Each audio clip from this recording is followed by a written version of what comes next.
Hello everyone, and welcome back to the channel. Today we're going to discuss one of the most important foundations of well control: pressure. Whether you are a drilling professional, a workover supervisor, a petroleum engineering student, or someone preparing for well control certification, understanding pressure is absolutely essential. In fact, every well control decision, from selecting the correct fluid weight to detecting a kick and maintaining well integrity, depends on understanding how pressure behaves inside the well. In this episode, we'll simplify the concepts and explain them in a practical way that anyone can understand.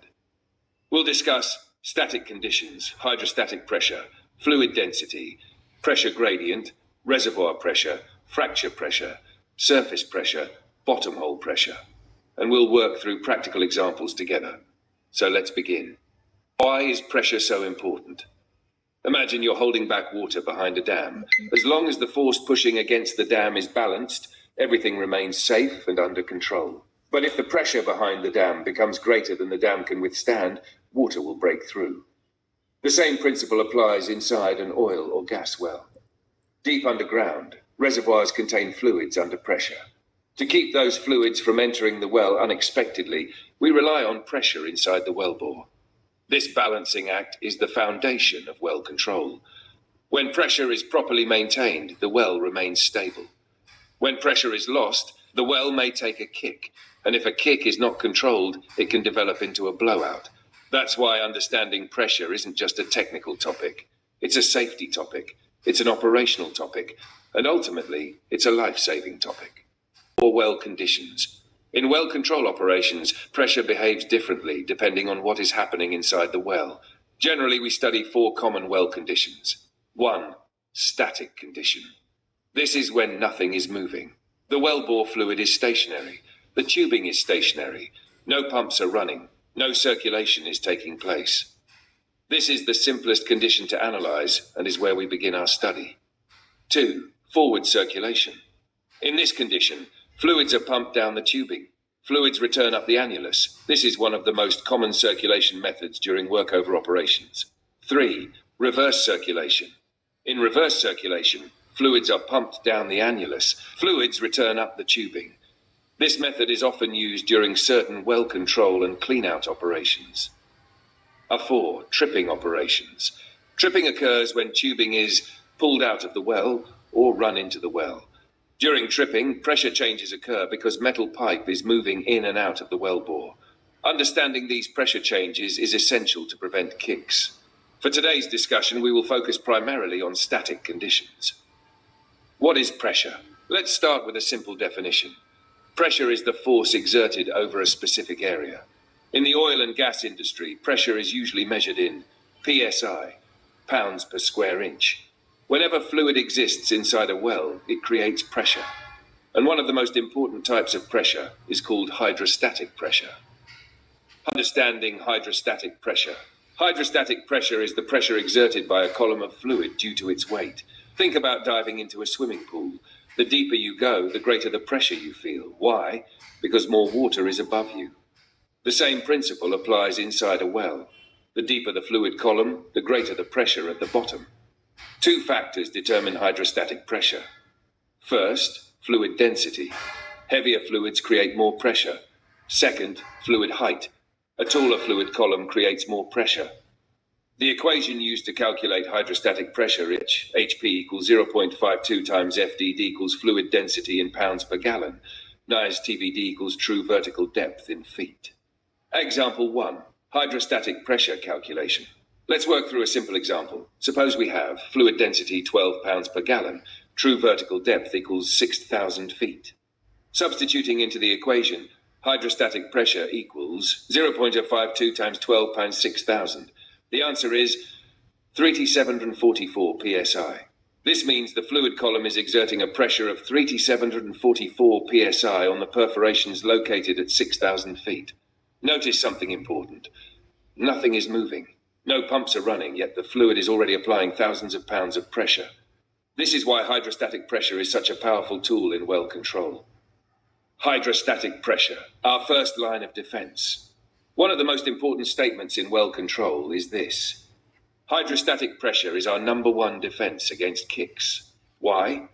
Because if the hydrostatic pressure inside the well is greater than the formation pressure, formation fluids cannot enter the well. The well remains stable. But if hydrostatic pressure becomes lower than formation pressure, formation fluids may begin flowing into the well. That influx is called a kick. Therefore, maintaining sufficient hydrostatic pressure is one of the primary responsibilities during completion and workover operations. Understanding oil density and API gravity. Not all fluids have the same density. Brine, drilling mud, and crude oil all have different weights. Crude oil density is often expressed using API gravity. The higher the API gravity, the lighter the oil. To determine hydrostatic pressure, we first need to convert API gravity into fluid density. This requires two steps.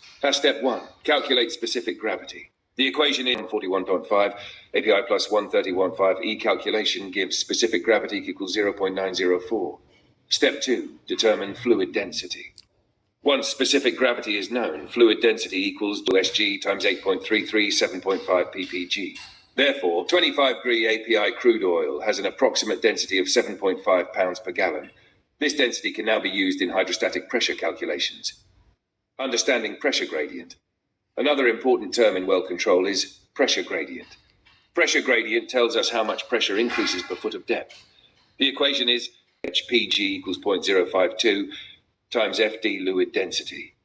For a 12 ppg fluid, pressure gradient equals 0.052 times 12, which equals 0.624 psi per foot.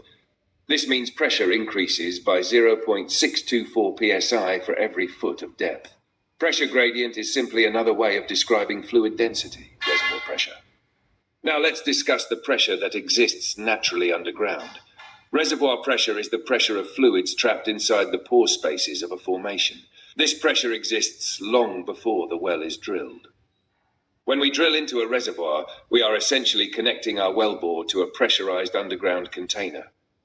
If the reservoir pressure exceeds the pressure inside the well, fluids will attempt to enter the well. This is why reservoir pressure must always be understood and controlled. Fracture pressure.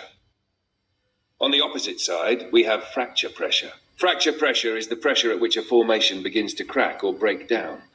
If wellbore pressure becomes too high, the formation may fracture. This can result in lost circulation, formation damage, reduced well control margins, underground flow problems. Therefore, well control is always about maintaining pressure within a safe operating window. Not too low, not too high, just right. Surface pressure. Let's move to another important concept. Surface pressure is the pressure measured at the top of the well. This pressure is observed using gauges installed on tubing, annulus, wellhead equipment. When a well is shut in, surface pressure provides valuable information about conditions inside the well.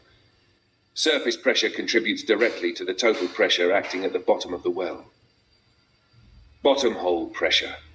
The most important pressure in well control is bottomhole pressure. Bottomhole pressure is the total pressure acting at the bottom of the well. It consists of two components. 1, hydrostatic pressure. 2, surface pressure. The equation is GNU HP equal HP plus SP equals hydrostatic pressure at SP equals surface pressure. Not example 2, bottomhole pressure calculation. Let's calculate bottomhole pressure. Given fluid density equals 12 ppg, depth equals 6,000 feet, shut-in surface pressure equals 250 psi. First calculate hydrostatic pressure, 3744 psi. Now add surface pressure, 3744 plus 250. The answer is 3994 psi. Therefore, the total pressure acting on the perforations at 6,000 feet is 3994 psi. This is the pressure that must be compared against formation pressure to determine whether the well is overbalanced, balanced, or underbalanced. Before we conclude, let's summarize the most important lessons. Pressure is force applied over an area. Hydrostatic pressure depends on fluid density and depth. Hydrostatic pressure is the primary barrier against kicks. Fluid density can be determined from API gravity. Pressure gradient describes pressure increase per foot. Reservoir pressure is the natural pressure inside the formation. Fracture pressure is the pressure that causes the formation to break down. Surface pressure contributes to total well pressure. Bottom hole pressure equals hydrostatic pressure plus surface pressure. And most importantly, successful well control begins with understanding pressure. When we understand pressure, we can predict well behavior, maintain control, prevent kicks, and ensure safe operations. Thank you for joining me in today's session. If you found this episode useful, please like, share, and subscribe to the channel. Feel free to leave your questions in the comments, and don't forget to turn on notifications for future oil and gas training content. Stay safe, keep learning, and I'll see you in the next episode.